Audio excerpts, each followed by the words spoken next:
cette assemblée-là doit être dissoute. C'est votre point de vue?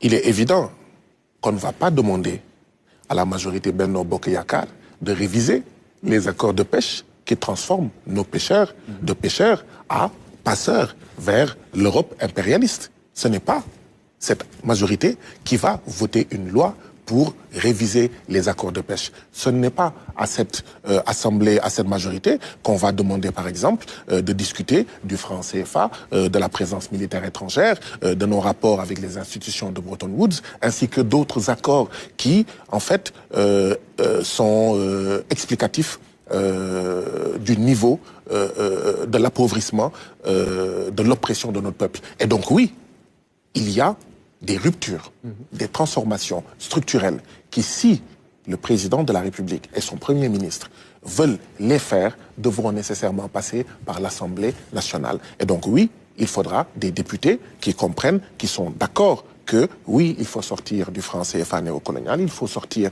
de ces accords de pêche qui font la part belle aux bateaux de l'Union européenne et qui cannibalisent nos pêcheurs artisanaux, etc., etc. Donc effectivement, il faut aller vers la dissolution de ces députés qui ont été élus pour un objectif bien déterminé, soutenir une politique d'oppression de notre peuple, soutenir une politique de rapine, soutenir une politique tout simplement néocoloniale. Maintenant, il faut la faire en temps voulu, conformément à la Constitution, conformément aux lois et règlements. Je dissous l'Assemblée nationale pour demander au peuple souverain les moyens institutionnels qui me permettront de donner corps à la transformation systémique que je leur ai promise. En fin 2022, à l'Assemblée nationale du Sénégal, il a été mis sur pied les différentes commissions de l'Assemblée nationale. J'ai été désigné par mes collègues premier vice-président de la commission contrôle et comptabilité de l'Assemblée nationale.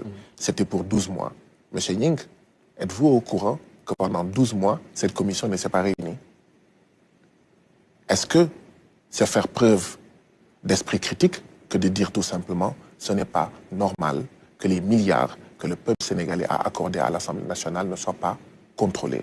L'article 30 et l'article 31 du règlement intérieur de l'Assemblée nationale dit que cette commission doit présenter tous les 3 mois un rapport pour rendre compte à nos collègues de la gestion qui a été faite des milliards de l'Assemblée nationale. Et en fin d'année, il y a un rapport annuel. Donc 4 fois dans l'année, il devrait y avoir pour chaque trimestre un rapport et un rapport annuel. Du début à la fin de mon mandat de 12 mois, jamais il n'a été convoqué une réunion, jamais un rapport n'a été présenté, jamais les députés n'ont eu de compte rendu par rapport à la gestion de l'Assemblée nationale. C'est extrêmement grave. Dans un pays qui, je le rappelle, fait partie des 30 pays les plus appauvris de la planète. C'est tout simplement scandaleux, car au même moment, M. Nying, la Corée nous donne de l'argent à notre peuple. Le Japon donne de l'argent à notre peuple. Nous mendions à travers le monde. Nous, peuple sénégalais, nos dirigeants vont à travers le monde, en Russie, aux États-Unis, ailleurs, pour tendre la main.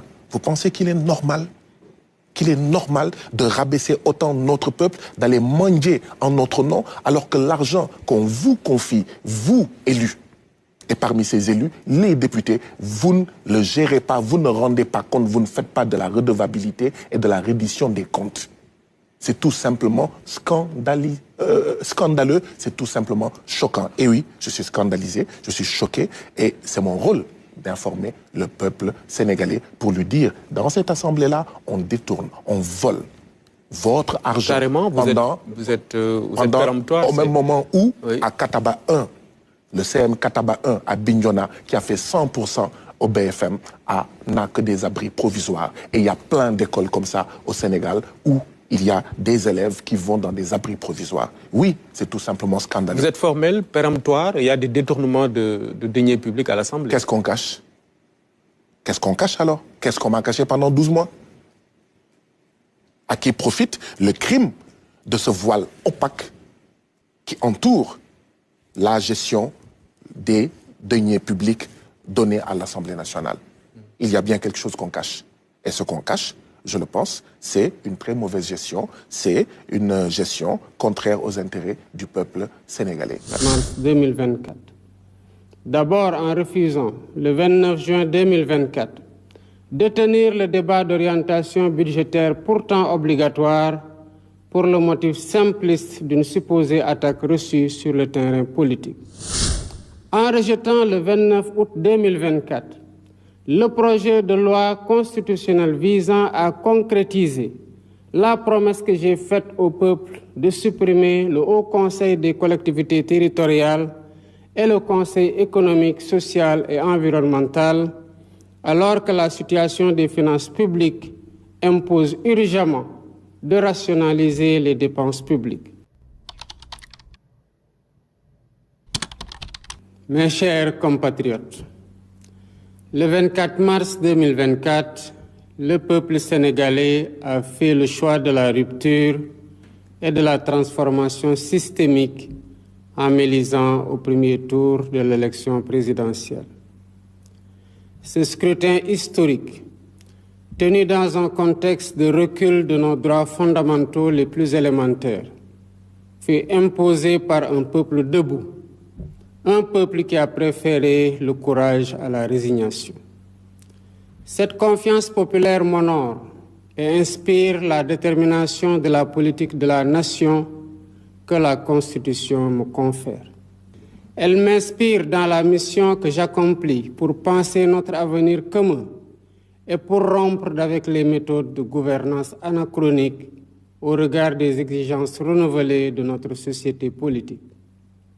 Dès mon installation, j'ai entrepris de faire l'inventaire, comme m'y oblige l'article 1.7 de la loi portant code de transparence dans la gestion des finances publiques. Les résultats de l'audit soumis à ce jour à la Cour des comptes pour validation font ressortir une gestion publique empreinte de légèreté qui ont occasionné des dérapages volontairement cachés dans la gestion des finances publiques, avec une évolution incontrôlée de la masse salariale, de la dette et des intérêts de la dette, une non-maîtrise des subventions et un dérapage dans les tirages sur les ressources extérieures. Les manquements notés ont entraîné une détérioration grave du cadre des finances publiques de notre pays. Le gouvernement, après échange avec les partenaires techniques et financiers et les autres partenaires, reviendra largement sur le sujet et le rapport approuvé par la Cour des comptes fera l'objet d'une publication. D'ores et déjà, je tiens à assurer que les responsabilités seront situées à tous les niveaux de la chaîne administrative et politique. Mes chers compatriotes, mon serment devant Dieu et la nation d'honorer nos institutions et tremper du sang des Sénégalais tombés l'idéal national en bandoulière lors des nombreuses luttes pour notre démocratie.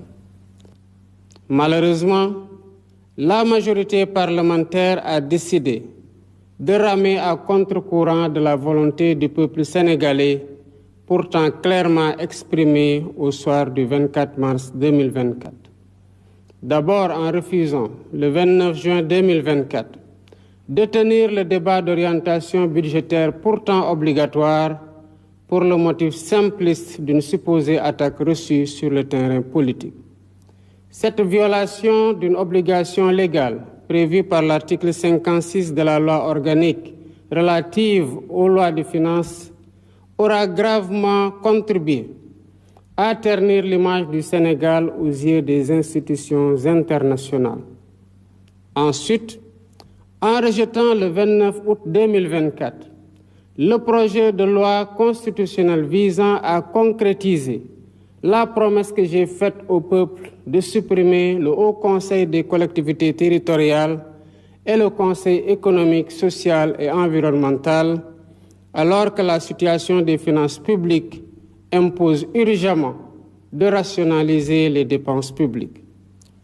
Enfin, en allant jusqu'à l'usurpation des prérogatives constitutionnelles du président de la République pour fixer une date pour la déclaration de politique générale en violation flagrante de l'article 84 de la Constitution et de l'article 97 de la loi organique portant règlement intérieur de l'Assemblée nationale.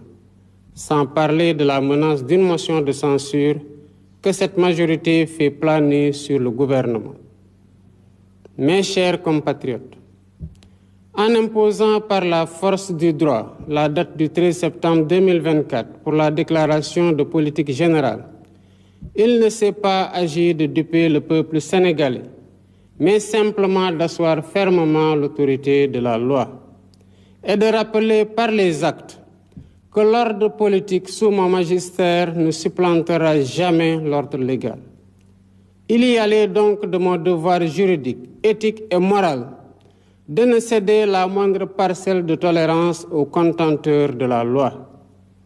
J'en ai donc conclu que le gage d'une collaboration franche avec la majorité parlementaire dans le seul intérêt du peuple sénégalais était une illusion.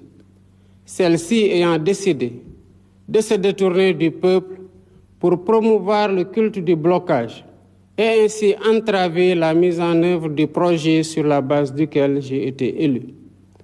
Voilà pourquoi, en vertu des pouvoirs qui me sont conférés par l'article 87 de la Constitution, et après avoir consulté le Conseil constitutionnel sur la bonne date, le Premier ministre et le Président de l'Assemblée nationale sur l'opportunité, je dissous l'Assemblée nationale. La date des élections législatives est ainsi fixée au dimanche 17 novembre 2024. Je dissous l'Assemblée nationale pour demander au peuple souverain les moyens institutionnels qui me permettront de donner corps à la transformation systémique que je leur ai promise. Aujourd'hui, plus que jamais, l'heure est venue d'ouvrir une nouvelle temporalité à notre quinquennat. L'article 3 de notre Constitution rappelle que la souveraineté nationale appartient au peuple. Ce faisant, le peuple est invité à reprendre ses titres d'habilitation et à décider souverainement si l'Assemblée nationale doit refléter les aspirations profondes de changement qui se sont exprimées au soir du 24 mars 2024 ou si elle doit demeurer encore le dernier avatar bloquant d'un régime déchu. En tout état de cause, le gouvernement garantit la bonne organisation des élections et l'expression libre et démocratique du choix du peuple et que le meilleur gagne. Vive la République, vive le Sénégal.